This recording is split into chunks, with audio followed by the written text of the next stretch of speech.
नमस्कार दोस्तों, मैं डॉक्टर संजय खाकिल आज आप लोगों के लिए डेटा स्ट्रक्चर की सीरीज में नया लेक्चर लेके आया हूँ, application of array in data structure. तो दोस्तों, आज हम नॉर्मली डेटा स्ट्रक्चर की बात करते हैं तो किसी भी प्रोग्रामिंग लैंग्वेज, किसी भी प्रोफाइल के अंदर जब कंप्यूटर साइंस इंजीनियर बनता है तो वहाँ पर हमें किसी भी सॉफ्टवेयर डेवलपमेंट में अंदर डेटा स्ट्रक्चर के कॉन्सेप्ट हम यूज में लेते हैं। और हम बिना डेटा स्ट्रक्चर के कॉन्सेप्ट के हमारी प्रोग्रामिंग बिल्कुल अधूरी होती है। तब हम सारी चीज़ें करते हैं। हम लोगों ने पिछले 10 लेक्चर में पढ़ा है कि डेटा स्ट्रक्चर क्या है, किस तरीके से करते हैं, एल्गोरिथम क्या होता है, स्टैक, क्यू, सब के बारे में हमने देखा है सरसी नज़र से। तो दोस्तों, इसी क्रम में हम आज आप लोगों के साथ डिस्कस कर रहे हैं application of array in data structure. Application of array in data structure की डेटा स्ट्रक्चर के अंदर कौन कौन सी एप्लीकेशंस हो सकती हैं। तो डेटा स्ट्रक्चर के अंदर बहुत सारी एप्लीकेशंस हैं, लेकिन कुछ को मैंने कंसिडर किया है। पहली एप्लीकेशन है array are use to implement data structure like stack, queue और एटसेट्रा। एरे के अंदर हम इम्प्लीमेंट कर सकते हैं डेटा स्ट्रक्चर को, लाइक स्टैक, क्यू, इन सारी चीज़ों को भी हम इम्प्लीमेंट कर सकते हैं। दूसरी हमारी एप्लीकेशन है array are used for matrix and other mathematical implementation. Array के अंदर हम मैट्रिक्स और बाकी के जितने भी इम्प्लीमेंटेशन हैं उन सारी चीज़ों को भी हम यूज कर सकते हैं। ये भी हमारी बड़ी इंपॉर्टेंट एप्लीकेशंस हैं। दूसरी नेक्स्ट है हमारी array are used in lookup table in computers. Computer के अंदर जो लुकअप टेबल बनती है उसके लिए भी एरे का बहुत ही इम्पोर्टेंट रोल है, बहुत ज़्यादा यूजफुल है। और नेक्स्ट है array can be used for CPU scheduling. Array को हम as a CPU scheduling use लेते हैं। एरे को हम सीपीयू शेड्यूलिंग के लिए सबसे ज़्यादा हम यूटिलाइज करते हैं, यूज करते हैं। अब हम इसी क्रम में देख लेते हैं कि real time applications of array. Array real time application में कहाँ कहाँ पे यूज हो रहा है, उन सारी चीज़ों के बारे में हम देख लेते हैं। तो जनरल वे में अगर मैं बात करूँ तो चाहे वो मोबाइल फ़ोन है, चाहे वो बुक है, चाहे वो किसी भी तरीके का इमेज प्रोसेसिंग, कंप्यूटर ग्राफिक्स, कुछ टिकट बुकिंग पोर्टल्स, ये सारे रियल लाइफ एप्लीकेशंस का हिस्सा होता है। तो हम अब देखते हैं वन बाय वन। तो रियल टाइम एप्लीकेशन पहला है contact list on mobile phone. हमारे मोबाइल फ़ोन के अंदर जो कॉन्टैक्ट लिस्ट होती है वो भी डेटा स्ट्रक्चर एरे के साथ में ही काम करता है, जो एक पर्टिकुलर फर्स्ट और last ascending to descending order चलता है। अल्फ़ाबेटिकल ए से जेड तक के नाम उसके अंदर स्टोर होते हैं, जो कंटिन्यूअस मेमोरी लोकेट करते हैं और एक सेम टाइप का डेटा टाइप्स होता है। कभी भी मोबाइल नंबर 1 2 3 से नहीं सेव होता है, हमेशा अल्फ़ाबेटिकल ऑर्डर में होता है। जिस तरीके से ए का सीरीज है तो वो ए नंबर 1 पे आएगा, बी है तो वो 2 पे आएगा, सी है तो वो 3 पे आएगा। इस तरीके से मेमोरी एलोकेट करते हैं। दूसरी एप्लीकेशन हमारी matrix use array which are use in different field like image processing, computer graphics and many more. अलग अलग तरीके की चीज़ों के लिए हम इनको यूज करते हैं। नेक्स्ट हमारा array are used in online ticket booking portal like IRCTC का पोर्टल है, या किसी भी कंपनी का पोर्टल है, किसी भी विभाग का पोर्टल है जिस पे हमें ऑनलाइन टिकट बुकिंग करना हो, वहाँ पर भी हम एरे का इस्तेमाल करते हैं। एक बहुत इंपॉर्टेंट है पेज ऑफ बुक्स। बुक के जो पेज होता है उसके अंदर भी क्या होता है, इंडेक्स वैल्यू के अकॉर्डिंग, इंडेक्स पेज के according serial number wise, page wise paging होती है बुक के अंदर, तो वहाँ भी एरे का इस्तेमाल किया जाता है। नेक्स्ट है IoT applications use array as none as the number of values in an array will remain constants and also that the accessing will be faster.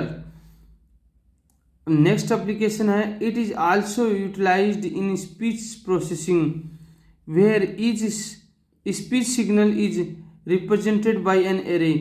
Speech processing में भी, स्पीच रिकॉग्नाइजेशन के अंदर भी एरे का इस्तेमाल किया जाता है। जब हम कोई भी वर्ड बोलते हैं तो एक के बाद में एक वर्ड कंटिन्यूस फ्लो में चलता है, नेक्स्ट हमारी एप्लीकेशन है the viewing screen of any desktop laptop is also a multi dimensional array of pixels. जो डेस्कटॉप है, लैपटॉप है, मल्टी डायमेंशनल एरे है, ये सारी स्क्रीन्स हम यूज लेते हैं, ये सारी स्क्रीन्स हम यूटिलाइज करते हैं। अब हम देखते हैं एरे की बहुत सारी और एप्लीकेशंस हैं जिनको हम कहाँ कहाँ पर यूज में ले सकते हैं। लाइक हम C++, जावा, अलग अलग तरीके से हम एरे के एप्लीकेशंस को यूज कर सकते हैं। तो हमारी एप्लीकेशन है C और C++ में एरे की। तो इसके फर्स्ट एप्लीकेशन है array are use to important vector and list in C++ and STL। दूसरी हमारी एप्लीकेशन है arrays are used as the base of all sorting algorithms. And third हमारी एप्लीकेशन है array are used to implement other data structure like stack, queue और etcetera. Fourth one application है used for implementing matrix. फिर next application है data structure like tree also sometimes use the array implementation since array are easier to handle than the pointer. For example, a segment tree use array implementations. Next हमारी applications है binary search tree and balanced binary tree are used in data structure such as a heap, map, set which can be built using the arrays. And last one application हमारी graph also implemented as the array in the form of the adjacency matrix। ये भी हम किसके लिए use में लेते हैं, array को रिप्रेजेंट करने के लिए यूज में लेते हैं। ये सारी रियल लाइफ एप्लीकेशंस हमारे डे टू डे लाइफ में काम में आने वाली चीज़ें हैं। एक हमारी एप्लीकेशंस होती है एप्लीकेशन ऑफ एरे इन जावा। जावा के अंदर कौन सी एरे की एप्लीकेशंस होती हैं तो वो भी देख लेते हैं। Array are good for implementing lists. Another है arrays can be used to determine the flow of the code. Next हमारी है arrays are better than pointers for tree implementations. अब नेक्स्ट हमारा है advantage of array in data structure. क्या क्या advantage हो सकते हैं एरे की डेटा स्ट्रक्चर के अंदर। तो दोस्तों जाहिर सी बात है कि किसी भी चीज़ का, किसी भी एप्लीकेशन का कुछ एडवांटेज होते हैं, कुछ डिसएडवांटेज होते हैं। तो एडवांटेज की मैं बात करूं तो एडवांटेज क्या होता है, पहला होता है arrays store multiple data of similar type with the same name.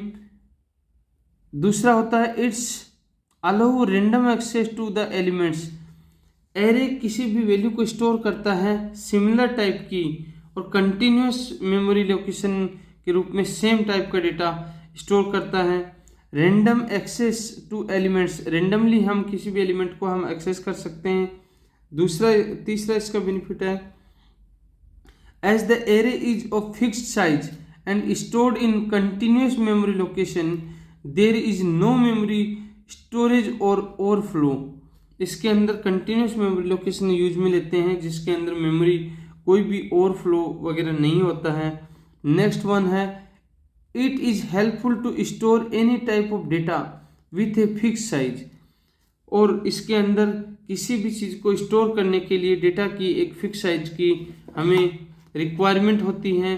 अब इसी क्रम में और भी कुछ एडवांटेज है जिसको हम देख लेते हैं। नेक्स्ट हमारा एडवांटेज है since the element in the array are stored at the continuous memory location it is easy to reiterate in this data structure and unit time is required to access an element if the index is known। next हमारा है disadvantage of array in data structure। जब किसी चीज़ का advantage होता है तो उसका disadvantage भी होता है, तो इसी तरीके से एरे का भी डिसएडवांटेज है। फर्स्ट डिसएडवांटेज है the size of the array should be known in advance. Second है हमारा the array is a static data structure with a fix size so the size of the array can not be modified further hence the modification can be done during the run time. Next हमारा है insertion and deletion operation are costly in array as element are stored in continuous memory location. And fourth one है हमारा if the size of the declared array is more than the required size, then it can lead to memory wastage. जब हम particular किसी भी array की बात करते हैं तो उसके अंदर सबसे पहला डिसएडवांटेज होता है कि एरे फिक्स साइज होती है जिसको हम चेंज नहीं कर सकते, जिसको हम मॉडिफाई नहीं कर सकते रन टाइम और कंपाइल टाइम पे। दूसरी चीज़, इंसर्शन डिलीशन ऑपरेशन के अंदर बहुत ही ज़्यादा कॉस्टली होता है एरे एलिमेंट्स को स्टोर करना और कंटिन्यूस मेमोरी में लेके जाना। तीसरा होता है कि जब एरे साइज को हम डिक्लेयर करते हैं तो उसकी रिक्वायर्ड साइज होती है, उससे ज़्यादा उसको रिक्वायरमेंट होती है। तो चलिए दोस्तों, इसी के साथ में हमारा एप्लीकेशन ऑफ एरेज टॉपिक है वो ख़त्म होता है। अब हम बहुत ही जल्द आपके सामने 1 डायमेंशनल और 2 डायमेंशनल एंड 3 डायमेंशनल और मल्टी डायमेंशनल एरे के बारे में हम रो और कॉलम मेजर फैक्टर के बारे में डिस्कस करेंगे। तब तक आप लोग मेरे साथ बने रहिए, सेफ रहिए, सुरक्षित रहिए और मेरे चैनल को सब्सक्राइब कीजिए, शेयर कीजिए, लाइक कीजिए, कमेंट कीजिए। नमस्कार।